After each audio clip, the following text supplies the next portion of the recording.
할렐루야, 감사합니다. 목요 성경 공부, 오늘은 우리가 로마서 10장을 공부하겠습니다.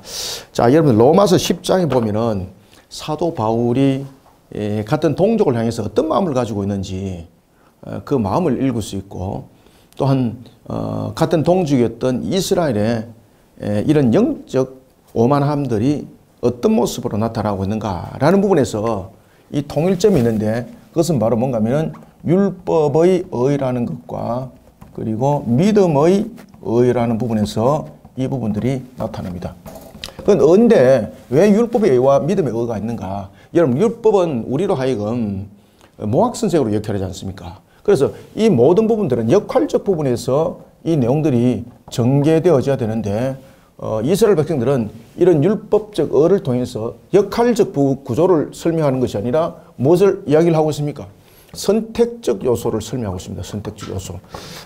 그러면은 우리는 믿음을 통하여서 의를 얻게 되는 것이고, 율법을 통해서 의를 얻게 되는 이 부분들은 우리가 구별해서 보자면은 율법에 의해서 의는 이루어질 수가 없는 것이죠. 그죠? 율법의 기능이라는 것은 우리로 하여금 기능적 측면에서, 역할이라는 것은 기능적 측면에서 볼 때에 율법이라는 것은 우리로 하여금 죄를 알게 하는 기능이죠. 알게 함. 죄를 알게 하는 기능.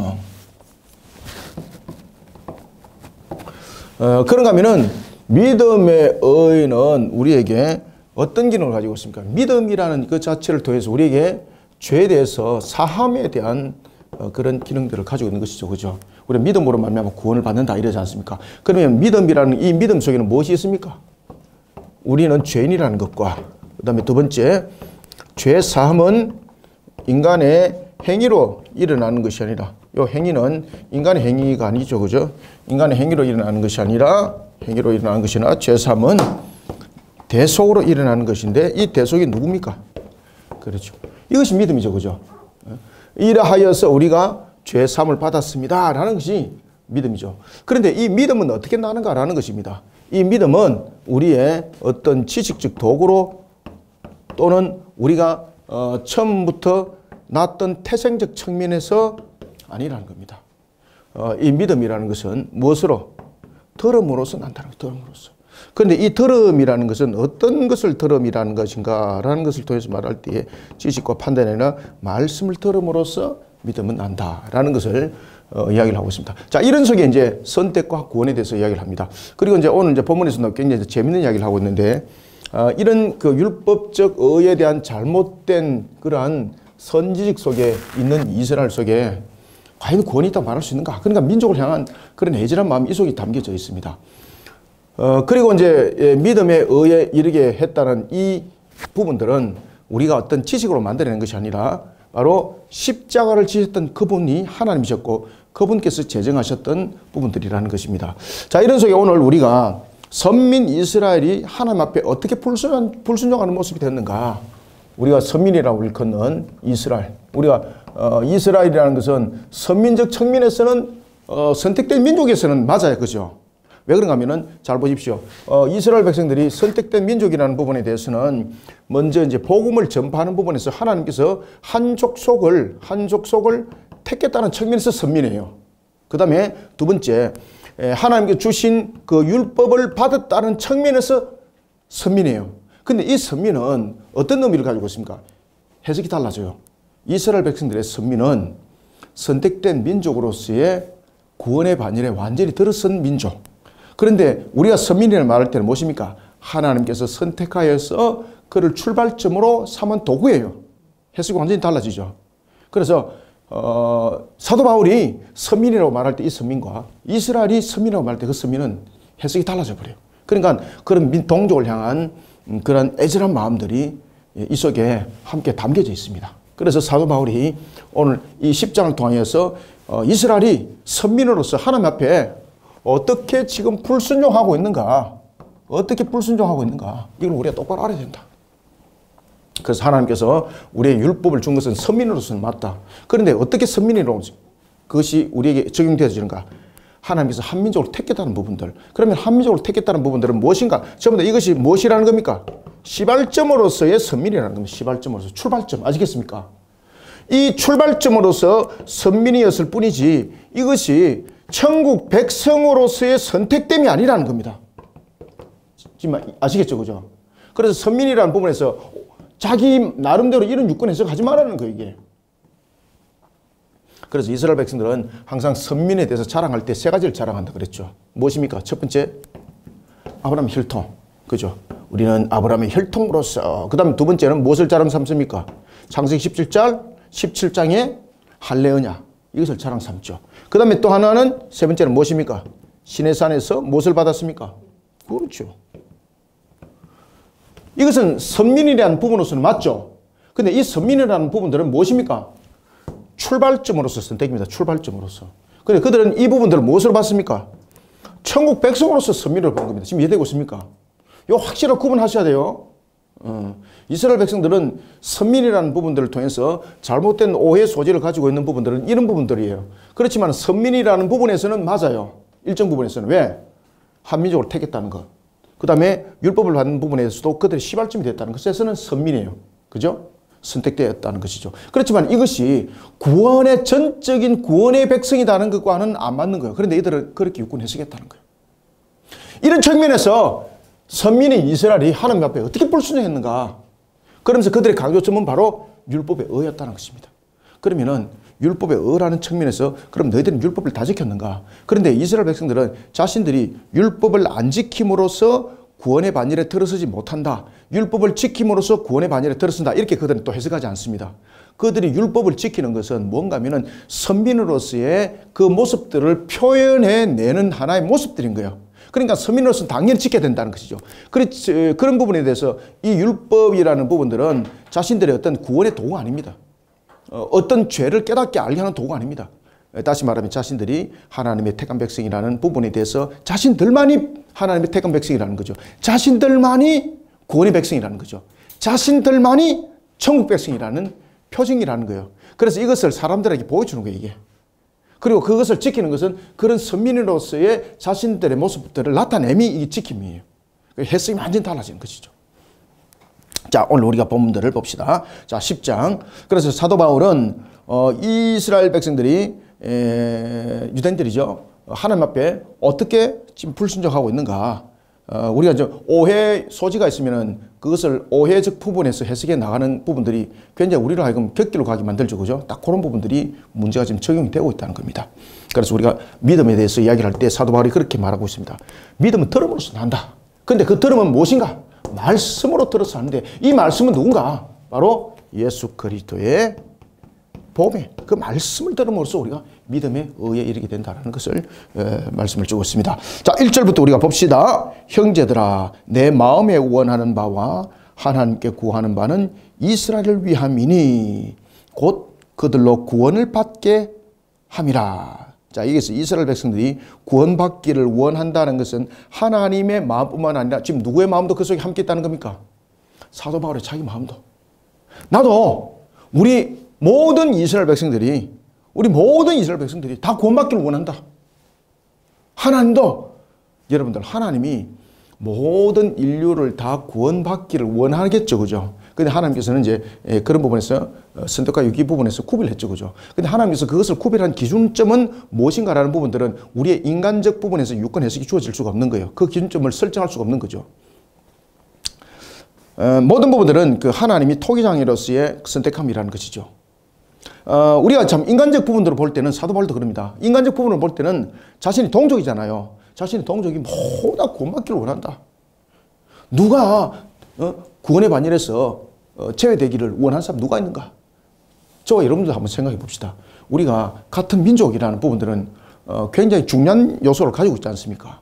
그럴 때에 우리가 같은 민족의 복음화를 외치지 민족 가운데서도 지역을 나누어서 지역에 나누어서 또는 집안에 나누어서 복음화를 이루어 주옵소서 그런 기도 안 하잖아요. 그죠? 똑같은 마음이에요, 여러분들. 사도 바울이 그 이야기를 먼저 다 하는 거예요. 나도 다 구원받기를 원한다. 그런데 사실은 그것이 아니다. 내가 정언하노니, 그래 정언 딱 하잖아요. 정언하노니 그들이 하나님께 열심히 있으나 올바른 지식을 따르는 것이 아니다. 지금 이 말을 하는 거예요. 하나님께 율법에 대한 부분에서 열심을 있다는 거죠. 자, 여러분들 이스라엘 백성들이 올바른 지식은 따르지 않는다는 것은 지금 이 내용들은 무엇을 말하고 있습니까? 그들이 열심은 있습니다. 그렇지만 올바른 지식을 따르지 않는다는 것은 바로 율법의 의와 믿음의 의에 대한 부분들에 있어서 지금 주소를 지금 잘못 가고 있다는 이야기입니다. 올바른 지식은 이 믿음의 의는 안 따른다는 겁니다, 지금. 그러나 사도 바울이 얼마나 마음이 지금 무너지겠어, 그죠? 굉장히 지금 애절한 부분들이 생기는 거죠. 그래서 이제 3절에서 이렇게 말해요. 하나님의 의는 모르고 있다는 거죠. 자기 의만 세운다는 거죠. 여러분, 하나님의 의가 무엇입니까? 하나님의 의가 믿음의 의죠. 자기 의, 하나님의 의. 여기서 이제 자기 의라는 것은 이들이 율법에 관한 것을 말하는 것이고, 하나님의 의라는 것은 믿음의 법을 말하는 것인데, 이것을 알지 못하더라는 것입니다. 그래, 얼마나 답답해요. 그래서 올바른 지식, 이 올바른 지식이라는 것은 하나님의 의에 대해서 바르게 아는 것, 이것이 올바른 지식이죠. 올바른 지식.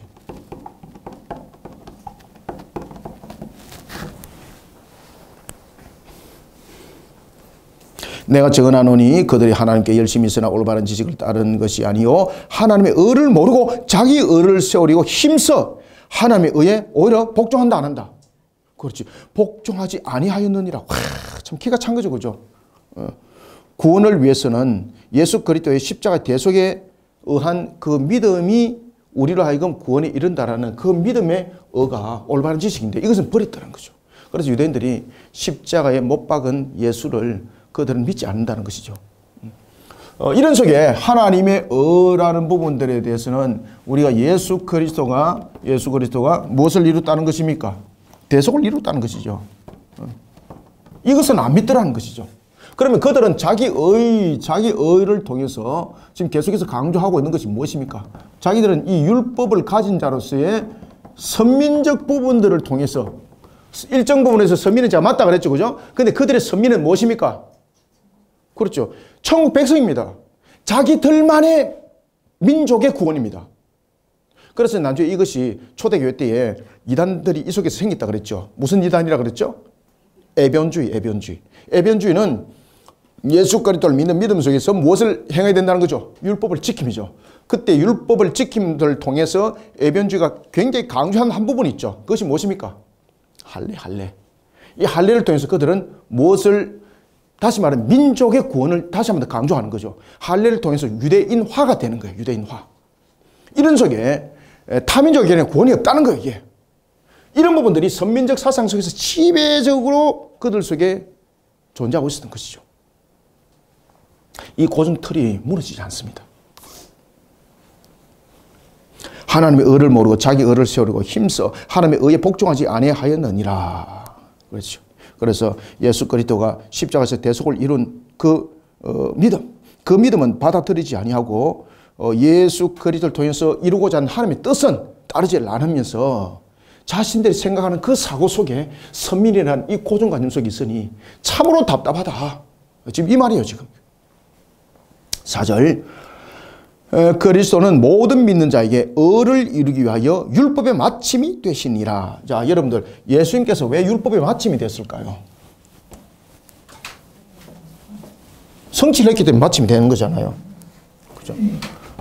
예수 그리스도께서 지금 율법의 마침이라고 했습니다. 자, 사도 바울이 여기서 지금 무엇을 이야기를 할까요? 지금 여기 자기 의가 얼마큼 잘못됐는가를 지금 가르치고 있는 거예요. 지금 자기 의는 자신들이 율법을 가졌기 때문에 서민이라는 것이죠. 아시겠습니까? 그런데 예수 그리스도께서 오신 것은 뭔가 하면 자기 의가 아니라 율법의 기능입니다. 예수 그리스도께서 이 율법을 마쳤다는 것은 뭔가 하면 율법의 첫 번째는 기능과 율법의 역할이었다는 거죠. 이 율법의 기능과 역할들은 무엇입니까? 죄를 깨달아 아는 것입니다. 아는 것. 아는 것으로 끝나면 구원이 아니죠. 그러면 율법이 마쳤다는 것은 뭔가 하면은 죄를 깨달아 아는 것으로서 끝나는 것이 아니라 무엇을 이뤘다는 겁니까? 우리의 대속의 부분에 대해서 성취를 이뤘기 때문에 이제 더 이상 우리가 죄인으로서의 모습들을 계속해서 조명해 볼 필요가 없다는 것이죠. 이제는 예수 그리스도를 믿는 믿음의 법으로서 모든 부분들은 성취를 이루는 측면이 더 이상 율법은 기능적 측면에서 우리에게 유효하지 않습니다. 아시겠습니까? 그래서 율법의 마침이라고 말하는 거예요. 근데 이스라엘 백성들은 율법의 마침이 아니죠. 율법은 항상 존재적 측면에서 가지고 있는 거예요. 그래서 그들은 율법의 기능에 대해서는 전혀 모르더라는 것이죠. 율법은 자신들의 존재적 측면에서 늘 항상 있어야 되는 것. 자신들이 천국 백성이라는 것을 표현해내고 자신들이 천국 백성이라는 증거물. 그러니까 율법은 마침이라는 단어 속에는 아주 대노할 수밖에 없는 것이죠. 왜냐하면 율법은 자기들의 가치관이에요. 가치관. 그런데 사도 바울은 지금 율법에 대해서 뭐라고 말하는가 하면 율법은 기능적 측면이다. 그래 율법은 마침이다 말하고 있는 거죠. 그런데 유대인들은 이 율법을 무엇으로 지금 보고 있다고요? 가치관. 아시겠습니까?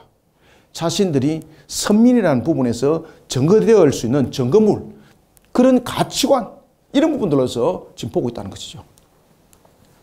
그래서 그 이야기를 딱 하는 거예요. 율법이 마침이다. 그러니까 율법이 우리에게 주어진 것은, 율법이 주어지는 것은 우리에게 기능적 측면에서 주어진 것이지 이것이 어떤 우리에게 가치적 기준으로서 주어진 것이 아니라는 것이에요. 그런데 유대인들은 이것을 계속해서 자신들의 선민이라는 천국 백성이라는 부분들을 증명해 주는 가치관으로 보는 거죠. 그죠? 솔직하게 이것을 그들은 증거물로 보는 거지 않습니까? 어떤 증거물로? 천국 백성이라는 증거물로 본다는 것이죠. 아니다는 거예요. 지금 요거 이해됐죠? 이거 굉장히 중요한 부분들입니다, 이거. 이런 부분들, 이해를 다 하셔야 돼요, 이런 부분들을.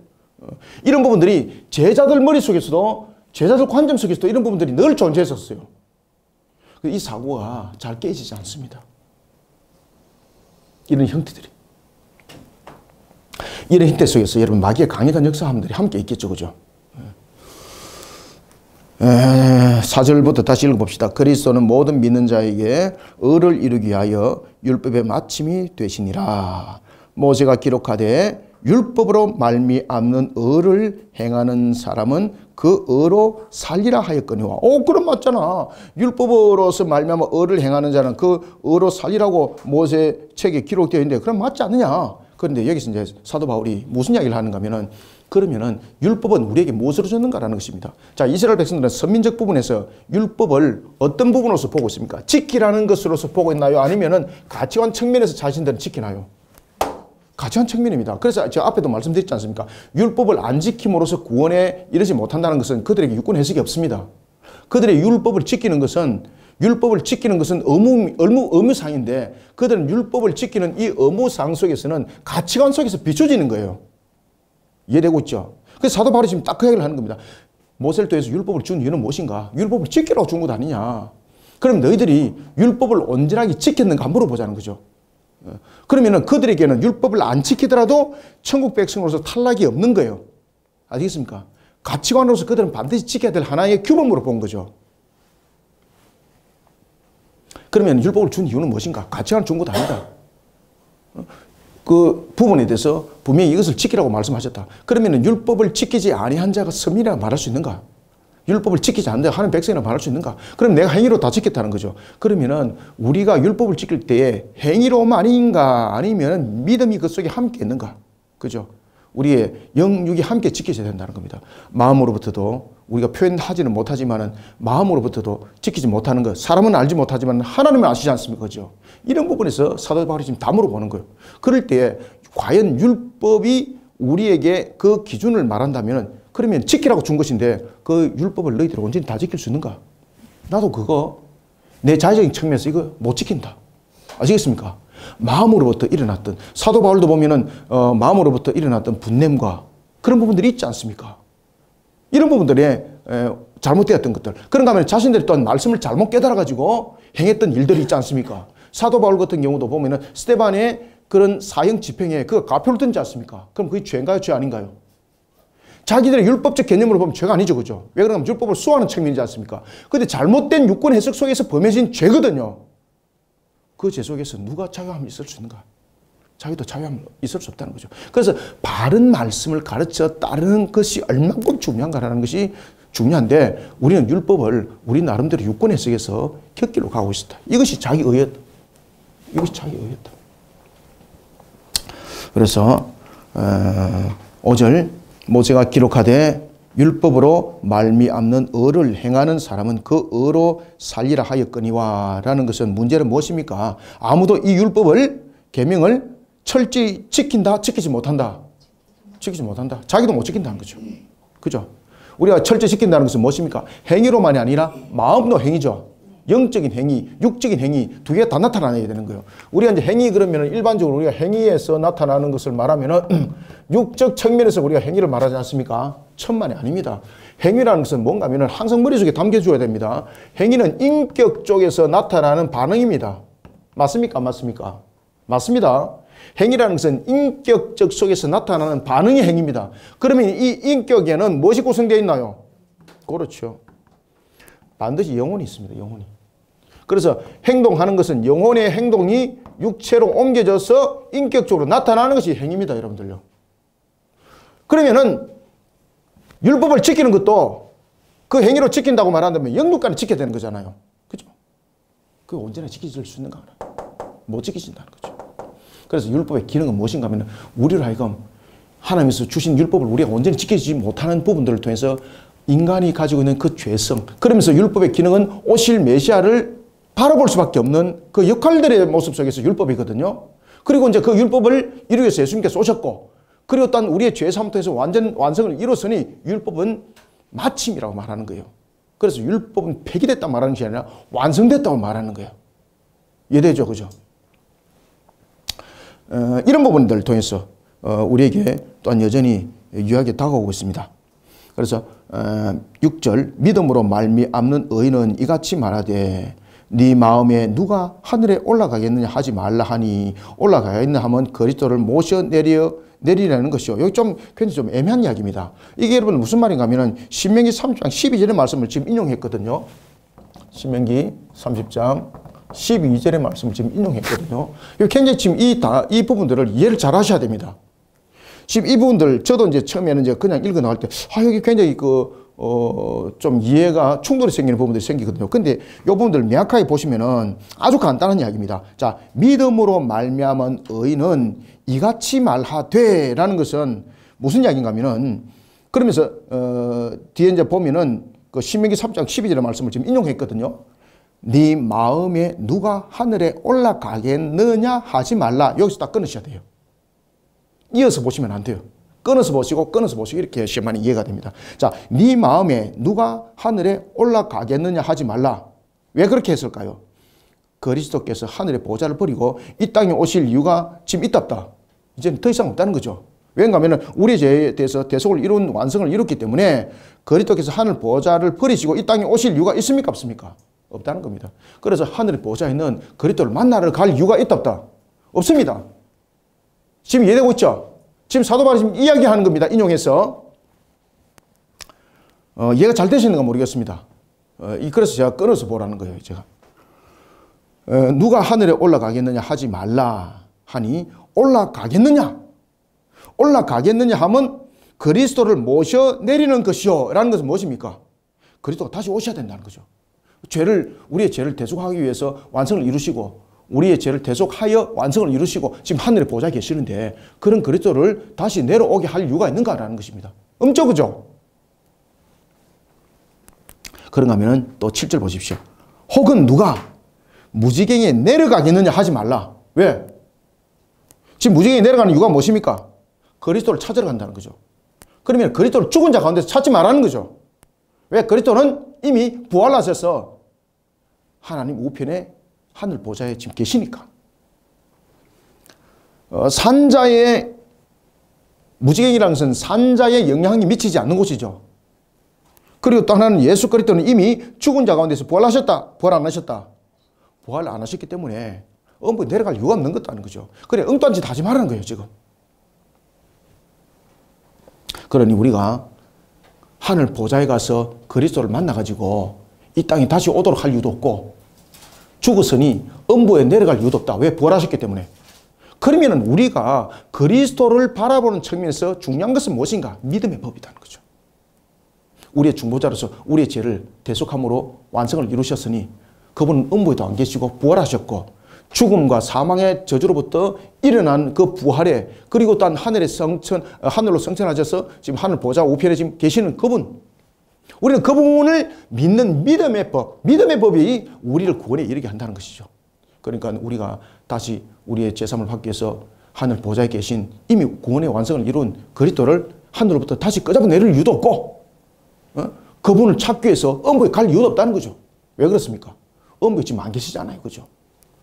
자, 이런 부분들을 지금 강조를 하고 있으면서, 이 유권 해석적 측면에서 엉뚱한 해석 속에 자꾸만 이것을 끌어모으지 말라는 것입니다. 믿음으로 말미암는 의는 이같이 말하되 네 마음에 누가 하늘에 올라가겠느냐 하지 말라 하니 올라가겠느냐 하면 그리스도를 모셔 내리려는 것이요. 혹은 누가 무지개에 내려가겠느냐 하지 말라 하니 내려가겠다 하면 그리스도를 죽은 자 가운데서 모셔 올리려는 것이라. 그러니까 이 둘 다 참으로 어리석은 행동이다 이 말입니다. 아시겠습니까? 참으로 어리석은 행동이다. 이미 모든 부분에서 완성을 이루시고 그 믿음의 법을 지금 세워놓으셨는데 왜 엉뚱한 곳에서 지금 답을 찾고 이야기를 하고 있냐 지금 이 말입니다. 지금 이해되셨죠? 자, 8절 봅시다. 그러면 무엇을 말하냐? 이제 여기서 제가 이제 말씀드렸던 내용을 그대로 지금 이야기합니다. 8절. 그러면 무엇을 말하냐? 엉뚱한 짓 하지 말라는 거죠. 그러면 무엇을 말하냐? 바로 말씀의 믿음의 법이다. 자, 믿음은 무엇으로 난다 그랬습니까? 믿음은 들음으로서 나는데 이 들음은 무엇입니까? 말씀. 이 말씀의 성취가 누굽니까? 예수 그리스도. 우리의 죄 사함을 했던 복음의 그 말씀. 자, 8절. 그러면은 무엇을 말하느냐? 여기서 이제 6절, 7절에 이제 부분들을 연결시키는 겁니다. 6절, 7절을 8절과 연결시키지 않으면 안 됩니다, 이거. 반드시 연결시켜서 해야만이 제가 방금 해석했던 것처럼 그 해석이 나와요. 뚝뚝 떨어지면 이 해석 안 놉니다. 그리고 음부에 내려가야 할 이유가 없다는 것. 우리가 구원받기 위해서 하늘로 올라갈 이유가 없다는 것. 왜 그렇습니까? 예수 그리스도께서 그 모든 것을 성취했기 때문에 우리에게는 믿음의 법, 그 법은 바로 말씀이고 들음으로써 그렇게 난다는 것입니다. 그러므로 8절 그러면 무엇을 말하라? 말씀이 네게 가까워 네 입에 있으며 네 마음에 있다 하였으니. 자, 입과 마음. 자, 그러면은 이 부분들은 또 잘 안 보이죠, 이게. 보여요? 자, 여기에서 입과 마음이 있다 그랬습니다. 입과 마음. 입은 고백이죠, 그죠? 마음이라는 것은 고백이 이루어지도록 만들어가는 출구가 되는 거죠, 그죠? 여기서부터 발생이 되어서 입술로서 고백이 되는데 입과 마음은 지금 하나로 움직이는 것이죠, 그죠? 마음이 따르고 입이 따르고 지금 그 기능이 아니거든요. 오늘 본문에도 이제 그 이야기를 딱 하는 거죠. 그래서 8절 그러면 무엇을 말하느냐? 말씀이 네게 가까워 네 입에 있으며 네 마음에 있다 하였으니 곧 우리가 전파는 무엇입니까? 믿음의 말씀입니다. 믿음의 말씀. 그래서 결국은 마음의 믿음이라는 것은 마음에 있는 고백이 이루어지는 것인데 이 마음에 있는 고백이 이루어지는 것을 말하면서 뭐라고 폭절해서 말하고 있는가 하면은 바로 믿음의 말씀이라는 거예요. 믿음의 말씀.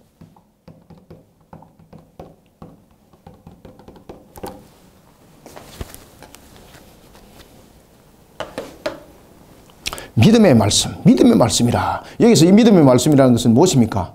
지금 사도 바울이 신명기의 말씀을 또 인용하죠. 이 말씀이라는 부분들은 신명기 30장 14절, 12절의 이 말씀들을 계속해서 인용하거든요. 신명기 30장 12절 인용했고 14절의 말씀을 또 인용하면서 지금 우리에게 말씀을 주고 있습니다. 그러면은 이 말씀이 네게 가까워 네 입에 있으며 네 마음에 있다 하였으니 곧 우리가 전파하는 믿음의 말씀이라. 그럼 다시 말하면 무엇입니까? 그리스도를 믿음으로 받아들이는 성도들을 말하고 있고 또한 이 말씀이 계속해서 선포되어질 것을 말하고 있는 거죠. 예수 그리스도께서 우리의 죄를 대속하여서 하늘에 이제 그 모든 것을 성취하시고 하늘 우편에 앉아 계십니다. 그 효력이 무엇으로 나타나는가 하면은 믿음의 법으로 나타나는데 그 믿음의 법은 어떻게 나타나는가라는 것입니다. 그 믿음의 법은 그 믿음을 받아들인 자들의 성도들을 통해서 계속해서 선포되어져서 그 믿음의 법들이 효력으로 나타나고 있다는 것이죠. 그래서 말씀의 선포의 효력이라는 것이 굉장히 중요합니다. 말씀의 선포. 제가 한번 교리 공부 시간 때 한번 말씀드렸죠, 그죠? 하나님께서 우리를 이 땅에 남겨두신 것, 예수 그리스도께서 십자가에서 성취하신 것, 요한복음 17장이 굉장히 중요하다 그랬죠. 예수님께서 우리의 대속을 이루기 위해서 십자가에서 다 이루셨습니다. 그러면 하나님의 택한 백성들은 복음을 듣든 안 듣든 그냥 모두 다 구원에 이르면서 다 끝나는 거잖아요. 그런데 안 그렇습니다. 이 땅에 우리에게 남겨둔 값이 있습니다. 아시겠습니까? 왜냐하면 복음에 대한 부분들의 효력이 무엇인지를 깨닫게 하고 알게 하는 그런 부분들에 대해서 우리에게 남겨주심이 있는 거예요. 그래서 예수 그리스도께서 이루신 그 성취함에 대해서 우리는 역할자가 되는 거예요. 역할자 되는 거예요. 그래서 복음이 증거되는 측면에서 우리가 사용되지는 겁니다. 그래서 우리를 이 땅에 남겨두시는 거예요. 만약에 구원의 목적만 있다면 우리를 이 땅에 안 남겨둡니다. 그냥 호련히 그냥 다 데려가면 끝나는 겁니다. 그냥. 아시겠습니까? 그래서 복음을 반드시 전해야 되는 것은 반드시 우리의 값입니다. 이 땅에 있는 우리의 값입니다. 그래서 복음을 먼저 들은 자는 반드시 복음을 전해야 될 그 값이 있다는 것을 여러분 반드시 인식하셔야 됩니다.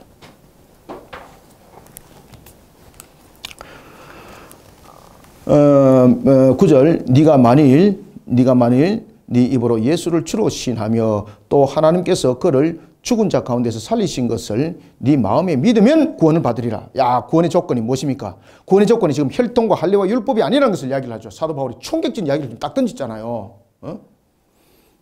그러면 우리는 구원이 무엇인가? 마음에 믿어서 구원을 받는다. 마음에 믿어서 구원받는다. 유대인들은 이 구원에 대해서 선민을 개입을 시키고 있었는데 사도 바울은 선민이 이것이 아니라는 거죠. 선민이라는 것은 맞다. 그런데 선민이라는 것은 무엇이다? 18절 출발점이다. 출발점을 하나님께서 삼았을 뿐이다. 우리의 구원은 뭔가 하면은 그 마음으로 믿어서 입으로 시인하는 고백 속에서 나타나는, 다시 말하면 믿음의 법에 의해서 구원받는 것이다. 이것은 유대인도 똑같고 이방인도 똑같다. 이 법은 내가 너희들에게 철학적 개념 속에서 가르치는 것이 아니다. 십자가에서 구원의 완성을 이룬 그분이 하나님이신데 그분이 이 말씀을 하셨다. 그래서 영어 번역은 요 단어를 딱 쓰고 있어요. same. 제가 이제 밑에서 말씀드리겠습니다. 자, 봅시다. 9절부터 네가 만일 네 입으로 예수를 주로 신하며 또 하나님께서 그를 죽은 자 가운데서 살리신 것을 네 마음에 믿으면 구원을 받으리라. 구원의 조건은 무엇입니까? 혈통과 할례와 율법이 아니죠. 구원의 조건은 죄 사함을 마음으로 믿어. 그죠? 마음이라는 것은 우리의 영육을 함께 모든 것을 간추리는 것을 말합니다. 10절 사람이 마음으로 믿어 여러분들 의에 이르고 입으로 시인하여 구원에 이르느니라라는 것은 마음으로 믿어 입으로 시인한다는 것은 앞에도 말씀드렸던 것처럼 마음이 발생해서 입술은 고백의 기능을 하는 것이죠. 그죠? 우리가 마음은 기능을 하지 않는데 입술로서 가짜로 믿는다라고도 말할 수 있는 거죠. 그래서 사도 바울이 지금 그 이야기를 딱 하는 겁니다. 우리의 구원은 여러분 인격적인 것이거든요. 입술로서 지식으로서 내 믿어 이렇게 할 수도 있는 거죠. 근데 그런 쭉쟁이들은 나중에 다 끝날에 다 구분된다 그랬습니다. 주님께서 요한계시록에서. 그래서 우리의 믿음은 뭔가 하면 마음으로부터 발생합니다. 마음으로부터. 왜냐하면 우리의 인간의 죄는 영육간의 죄지 않습니까? 그래서 입으로서 지식처럼 고백을 할 수 있는 사람도 있습니다. 여러분들. 가짜들. 그죠? 근데 그 위장된 것은 하나님 앞에 다 드러나요. 여러분들요. 그래서 입으로 예 믿습니다 이래도 그의 영혼을 믿지 않는 사람도 있습니다. 뭐 제가 예를 들어서 말씀드렸을 뿐입니다. 그래서 실질적으로 우리의 고백은 마음으로부터 일어나서 입으로 고백되어지는 것인데 이것이 인격적으로 이렇게 발동되어진다는 것을 말하고 있습니다. 사람이 마음으로 믿어 의에 이르고 입으로 시인하여 구원에 이르니라. 이것이 이신득의 원리입니다. 써놓으세요. 이것이 이신득의 원리.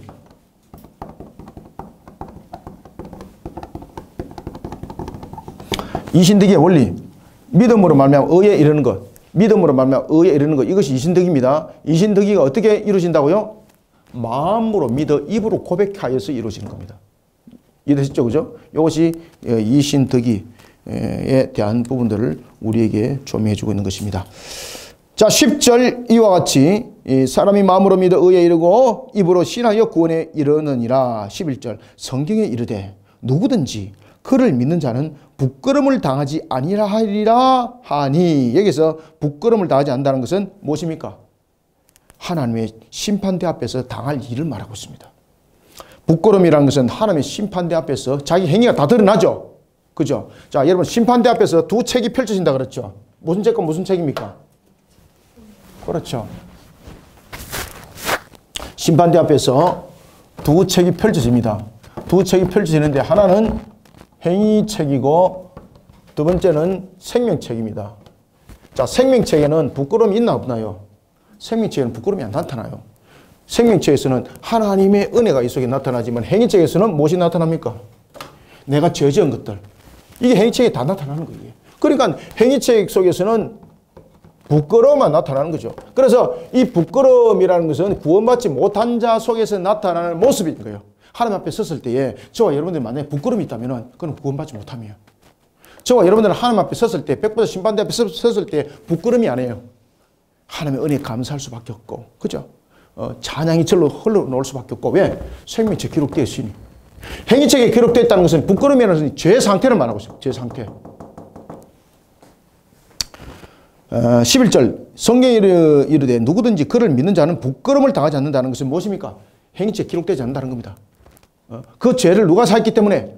예수 그리스도가 사했기 때문에 어디에 기록된다? 생명책에 기록되기 때문에 하나님 앞에 섰을 때 부끄러움이 없는 거예요. 지금 이해되고 있죠? 부끄러움을 당하지 아니하리라 하니 유대인이나 헬라인이나. 그럼 이야기를 누가 했는가? 내가 지어냈는가? 여기서 쌤이라는 단어가 여기 영어 번역성에서 이렇게 됩니다. 요거 이제 읽으실 때도 잘 읽으셔야 됩니다. 유대인이나 헬라인이나 차별 없음이라 한 분이 이 잘못해가지고 한글에서 한 분이 이렇게 말하면 안 됩니다. 한 분이라는 것은 one이라고 말하는 거잖아요. 여기서는 one이라고 해석하시면 안 돼요. 그래서 영어 번역성에서는 이것을 무엇으로 번역했습니까? same으로 번역했어요. same. 이 단어를 딱 써놓으세요.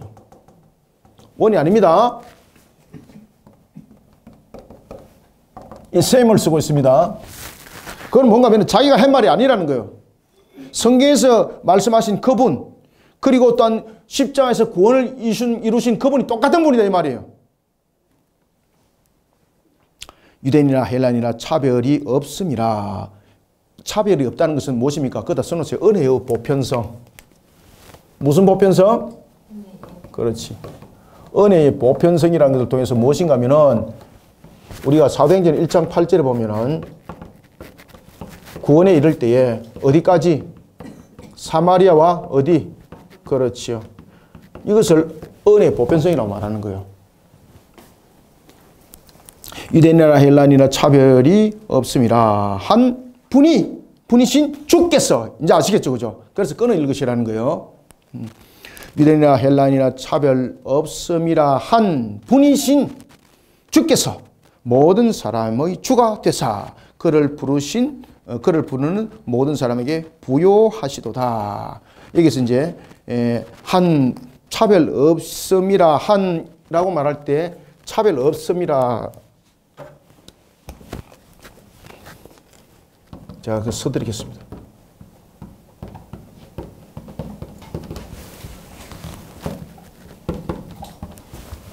이렇게 할 때 이것을 이렇게 보시면 안 된다는 이야기예요.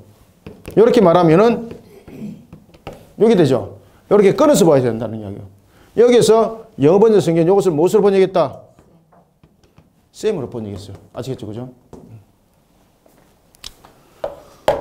차별 없음이라 한 분이신 주께서 모든 사람의 주가 되사 그를 부르는 모든 사람에게 부요하시도다.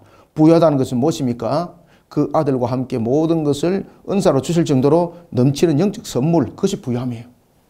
자, 13절. 누구든지 주의 이름을 부르는 자는 구원을 받으리라. 그러면 누구든지라고 말할 때 이 누구든지는 보편적이에요? 아니면 선택적이에요?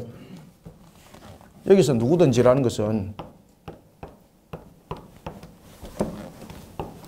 보편과 선택 부분에서 또 구별됩니다. 여기서 누구든지라는 것은 보편을 말하지 않습니다. 뭡니까? 선택을 말합니다. 여기서 선택은 선민을 또 말하지 않습니다.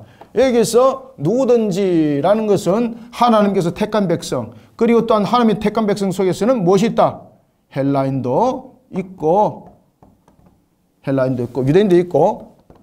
유대인도 있고 누구도 있다?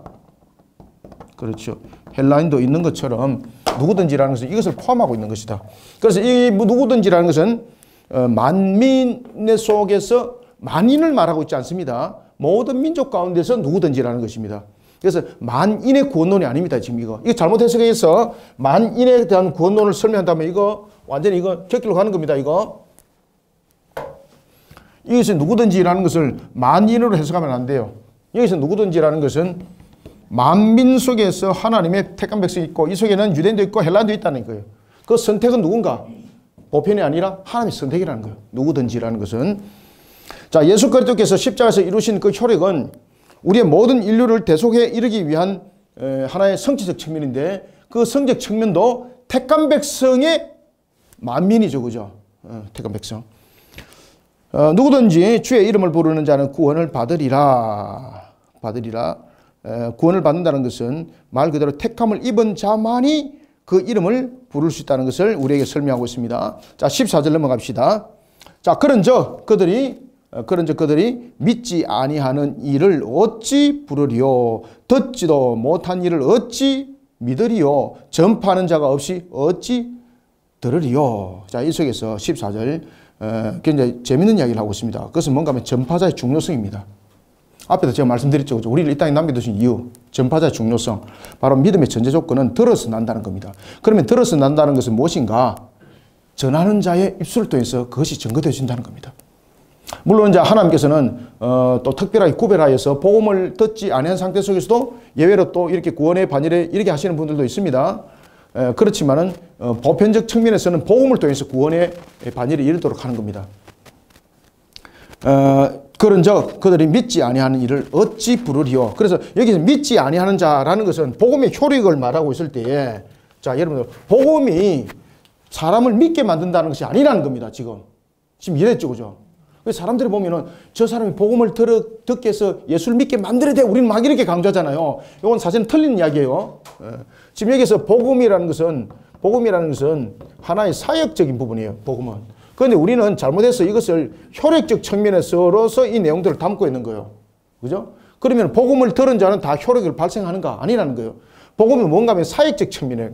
그러면 이 사역적 측면은 무엇인가 하면 하나님의 선택된 백성들에게 부르는 하나의 부름의 수단이라는 거죠. 그 부르심에 대한 수단이 복음이 되는 것이지, 복음이 효력을 발생하여서 그때 비로소 구원에 이르게 한다는 것이 아닌 거예요. 지금 이해되고 있죠? 그죠? 지금 사도 바울이 지금 이야기를 정확하게 하고 있는 거예요. 지금 이거. 그런즉 그들이 믿지 아니한 이를 어찌, 그러니까 보십시오. 믿지 아니한 자를 어찌 부를 수 있냐 말이야. 그러면 이 믿지 아니한 자, 믿는 자라는 것은 선택적 측면에서의 이 선택은 복음을 들음으로써 선택이 아니라 하나님께서 선택함이에요. 그리고 하나님께서 선택한 것을 복음으로써 부르는 거예요. 부르는 측면에서 효력이에요. 복음을 들음으로써 그때 비로소 믿음이 생겼다. 그리고 이제 그 믿음을 생겨서 그들을 하나님께서 구원에 이르도록 했다. 이것을 잘못하면 예지예정론 됩니다. 예지예정론 됩니다. 잘못 해석하면 이거. 우리는 예지예정이 아니라 예정론이죠. 그죠? 하나님께서 선택하셔서 부르는 거예요. 선택하지 않았다면은 그 복음을 전해 들어도 그는요, 못 깨닫습니다. 근데, 그래요. 내가 그럼 예수를 믿어요. 이렇게 해서 왔지만은 그 속에서도 가라지와 쭉정이가 있는데 그 마지막 판단과 결정은 하나님께서 다 갈라내시죠. 그죠? 근데 우리가 보면은 우리가 선택받은 자와 선택받지 못한 자에서 유력하게 좀 드러나는 것들 보면 자신이 그것을 느껴요. 하나님이신 그분이 나를 하나님의 자녀로 양자로 삼았다는 것이 믿어지고, 진짜로 믿어지고, 예수님이 나의 구속의 대속을 이루심을 진짜로 믿어지고, 성경이 하나님의 살아계신 말씀임을 진짜로 믿어지고, 이런 인격적 부분들이 만들어져요. 여러분들 아시겠습니까? 이건 다른 사람에게 표현할 수 없는 거예요. 자기가 어느 정도 어렴풋이 알아요. 어렴풋이. 다른 사람 몰라요. 이거. 그래서 혹시나 주변에 봐가지고 어제는 구원받은 것 같은데 오늘은 구원받지 못한 것 같다 이렇게 말씀하시면 안 돼요. 여러분들요. 아시겠죠? 그런즉 그들이 믿지 아니한 일을 어찌 부르리요? 듣지도 못한 일을 어찌 믿으리요? 전파하는 자가 없이 어찌 들으리요? 그래서 하나님께서는 이 복음을 전파하는 것을 지금의 우리에게 값으로 남겨두심이에요. 15절 보내심을 받지 아니하였으면 어찌 전파하리요? 기록된 바 아름답도다. 좋은 소식을 전하는 자들의 발이여 함과 같으니라. 자, 그래서 좋은 소식은 무엇입니까? 평화의 소식이고, 좋은 소식은 뭡니까? 구원의 소식이죠. 평화의 소식이 무엇입니까? 우리의 죄를 사하셨다는 것과 우리가 영생복락을 누린다는 것, 이것이 평화의 소식이고, 그리고 우리에게 죄 사함을 받았다는 것이 구원의 소식이 되는 것이죠. 이런 부분들이 좋은 소식이 전해짐입니다. 자, 그러나 이제 봅시다. 16절. 그러나 그들이 다 복음을 순종하지 아니하였도다. 여기서 복음을 다 순종하지 않았다는 것은 지금 무엇을 말하고 있습니까? 이스라엘의 불순종을 말하고 있습니다. 이스라엘의 불순종.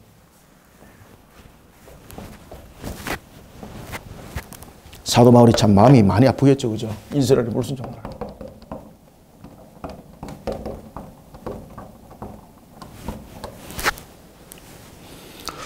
그들이 다 복음을 순종하지 아니하였도다. 이사야가 이르되 주여 우리가 전한 것을 누가 믿었나이까 하였으니, 여기서 이제 나타나는 것은 이사야서 52장 7절의 말씀이죠.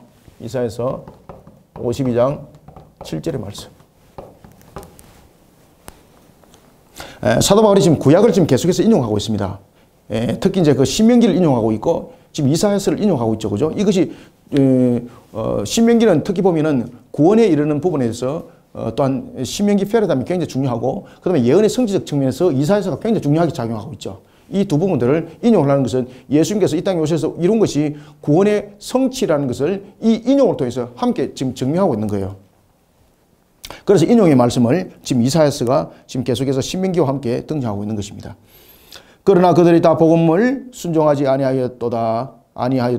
이사야가 이르되 주여 우리가 전한 것을 누가 믿었나이까 하였으니, 아무도 믿지 않았다는 것, 그 절망감에 지금 그가 마음이 무너짐이 되는 거죠. 마음이 참 아프다는 거죠. 지금 사도 바울이 17절 그러므로 믿음은 들음에서 나며 들음은 그리스도의 말씀으로 말미암았느니라. 구원의 출발점은 무엇입니까? 구원의 출발점은 믿음인가요? 말씀인가요? 예수 그리스도의 말씀입니다. 예수 그리스도의 말씀이 들음으로써 믿음이 나는 겁니다. 지금 이해되고 있습니까? 예. 그래서 사도 바울이 이 강조점을 주고 있는 겁니다. 예수 그리스도의, 왜 예수 그리스도의 말씀이라 그랬을까요?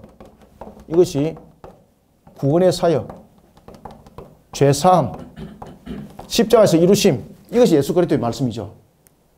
예수 그리스도의 말씀은 뭐예요? 구원에 이르렀던 말씀이죠. 이 구원에 이르렀던 말씀은 죄사함이죠. 이 죄사함은 어디에서 이루심입니까? 십자가에서 이루심이죠. 이것이 예수 그리스도의 말씀이에요. 이 말씀을 들음으로써 무엇이 생긴다? 믿음이 생기는데 이 믿음은 누구만이 일어날 수 있다? 하나님께서 선택한 자. 이 들어서 나는 것은 지식으로 들어서 나는 것이 아니다. 하나님의 은혜로서 이 들음이라는 것이 믿음으로 나타나는데, 이 부분에서 하나님의 은혜는 지식으로서 배운 것으로 되는 것이 아니라 하나님께서 선택하신 그 은혜로서 들음으로써 믿음이 생긴다. 지금 사도 바울 이야기입니다. 그림 잘 그려 놓으셔야 됩니다. 그러나 18절 그러나 내가 말하노니 그들이 듣지 아니하였느니라. 그렇지 아니하니 그 소리가 온 땅에 퍼졌고 그 말씀이 땅끝까지 이르렀도다 하였느니라. 아멘. 복음을 듣고도 이것을 유대인들은 어떻게 했다? 거부했다는 뜻입니다. 지금 18절 유대인들에게 복음을 전했는데도 왜 그들은 거부를 했는가? 하나님께서 택한 백성이 그 속에 없다는 겁니다. 그래서 그들이 거부한다는 겁니다. 우리는 이런 영적 현실 부분들을 반드시 인식해야 된다. 그래서 복음의 말씀을 이스라엘 백성들에게 충분히 전했다는 것이죠. 만약에 이스라엘 백성들이 복음을 듣지 못해서 우리는 그것을 몰랐다, 변명이 안 된다는 거죠. 복음을 충분히 전하도록 했다는 것입니다. 그래서 그 소리가 온 땅에 퍼졌고 그 말씀이 땅끝까지 이르렀도다 하였느니라. 19절 그러나 내가 말하노니 이스라엘이 알지 못하였느니라. 이스라엘이 알지 못했다는 것은 무엇입니까? 이스라엘 민족은 그리스도에 관해서 충분히 알 수 있을 만큼 예언된 말씀이 모세 책에도 있었죠. 그뿐만이 아니죠. 그 후손들 통해서 모든 부분들을 말씀할 때도 선민의식에 대한 부분들도 분명히 그 부분에서 구별점을 설명했죠. 그런데 그들은 선민을 무엇으로 삼았습니까? 우월주의로 삼습니다. 민족 우월주의. 그들은 선민을 무엇으로 삼았습니까? 그들은 선민을 민족 우월주의로 봤습니다. 민족 우월주의. 여기서 민족 우월주의는 자신들만이 천국 백성이라는 거죠. 천국 백성. 이것으로 나타난다는 거죠. 근데 하나님께서 선민은 맞다. 그 선민은 무엇입니까? 앞에도 여기 적었죠. 그죠? 시발점, 출발점이다. 착각하지 마라. 그래서 우리가 바른 말씀을 바르게 하는 것이 그만큼 중요한 겁니다. 그러나 이스라엘은 알지 못했다는 거죠. 이것을. 참 이게 영적 흑암이 그만큼 무서운 겁니다. 여러분들. 그리스도를 통해서 드러난 하나님의 구원의 메시지를 경시 여겼다는 겁니다. 경시 여겼다. 19절 그러나 내가 말하노니 이스라엘이 알지 못하였느냐 먼저 모세가 이르되 내가 백성 아닌 자로서 너희를 시기하게 하며 미련한 백성으로서 너희를 노엽게 하리라. 이방 민족을 구원을 이루기 위해서 하나님께서 이 펼쳐나가는 부분들을 지금 설명하고 있습니다. 이스라엘 백성들에게 복음을 전했지만 그들이 받아들이질 않죠. 그리고 이것이 나중에 복음이 어디로 넘어간다는 겁니까? 이방인들이 넘어가서 끝나는 것이 아니라 이방인들이 구원을 받는 것을 유대인들이 보게 만드는 거예요. 그래서 이방인을 갖던 복음이 나중에 누구로 다시 돌아온다는 겁니까? 유대인들에게 다시 온다는 겁니다. 그래서 복음의 시발점은 어디로부터 가는 겁니까? 예루살렘으로부터 시작해서 이방인에 가서 나중에 어디로 돌아옵니까? 그렇죠. 예루살렘으로 돌아옵니다. 나중에. 지금 사도 바울이 이야기를 하는 겁니다. 그래서 이방인들이 구원에 이르게 하는 것을 보게 만드시고 그리고 그 속에 유대인들이 마지막으로 다시 복음을 듣게 된다는 것을 이야기를 하게 되는데 이것이 나중에 7번째 나팔 장소에서 나타나는 마지막 사건들입니다. 이게. 19절, 20절 계속 다시 봅시다. 그러나 내가 말하노니 이스라엘이 알지 못하였느냐. 먼저 모세가 이르되 내가 백성 아닌 자로서 너희를 시기하게 하며. 왜 이제 이방인들에게 복음이 전거되는 게 아시겠죠, 그죠? 시기하게 하여, 시기하게 하여. 미련한 백성으로서 그들을 노입게 하여, 깨닫게 하는 거예요. 노입게 하여. 그것은 무엇입니까? 이방인들에게 구원의 복음이 전해지면서 하나님의 은혜가 무엇인지를 깨닫게 하고 그리고 다른 백성들에게 이 복음이 옮겨짐을 통해서 이스라엘 반응을 느끼게 만드는 것. 그래서 이것이 나중에 사건이 7번째 나팔 장소에서 나타남이죠. 그죠? 대배교 현상이 나타나기 전에 대회개 현상들이 나타나죠. 이런 부분들의 내용들을 담고 있습니다. 20절 이사야는 매우 담대하여 내가 나를 찾지 아니한 자들에게 찾은 바 되고 내게 묻지 아니한 자들에게 나타났노라 말하였고. 유대인들은 선민의식에 사로잡혀 있습니다. 성경에서 말하는 하나님의 구원의 계획과 목적 자신들의 생각과 초점에 지금 맞추고 있다는 거예요. 그래서 이사야가 매우 담대하게 말했다는 거죠. 내가 나를 찾지 아니한 자들에게 찾은 바 되고 내가 묻지 않은 자들에게 나타났노라. 결국은 하나님께서 은혜를 베푸심으로 그들에게 구원이 있었다는 것. 이미 이사를 통해서 우리에게 조명해 주고 있었다는 거죠. 하나님의 구원의 계획과 목적 그리고 자신의 생각과 초점에 맞춰서 될 내용이 아니라는 겁니다. 21절 마무리합시다. 이스라엘에 대하여 이르되 순종하지 아니하고 거슬러 말하는 백성에게 내가 종일 내 손을 벌렸노라 하였느니라. 이게 무슨 뜻입니까? 내가 종일 내 손을 벌렸다는 것은 하나님의 애틋한 마음입니다. 아시겠습니까? 하나님의 애틋한 마음. 그들을 향한 하나님의 사랑. 그들을 향한 하나님의 구원의 초청. 그런데 그들이 그 손을 어떻게 했습니까? 뿌리쳤다는 것입니다. 뿌리쳤다는 겁니다. 예수님을 십자가에 못 박으면서 뿌리쳤다는 겁니다. 그러면서 또한 복음을 증거하고 있는데 그것을 뿌리쳤다는 겁니다. 여러분 교회 출발이 어디로 이루어졌습니까? 예루살렘. 뭐죠? 첫 교회가 어디에 세워졌습니까? 예루살렘. 첫 교회가 예루살렘. 그러면서 복음이 시작되어졌습니다. 그런데 그때 뿌리쳤다는 겁니다. 뿌리쳤다는 겁니다. 오늘도 우리의 주신 말씀을 우리가 상가 마음반석에 잘 새기면서 이제 11장에서 그러면 하나님께서는 이스라엘을 어떻게 할 것인가? 버릴 것인가? 오늘 본문에 뒤에서 그들이 연결됩니다.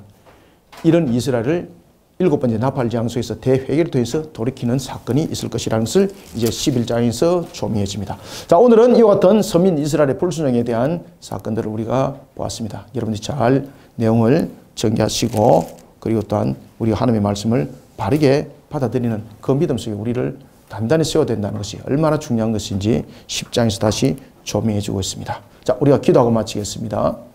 하나님 감사합니다. 주께서 오늘도 우리에게 베푸신 은혜 가운데 우리를 달려가게 하여 주시고 믿음 소망 가운데 나갈 때 예수 그리스도를 믿는 믿음이 어찌 우리의 지식과 우리의 의지로 이루어지겠습니까?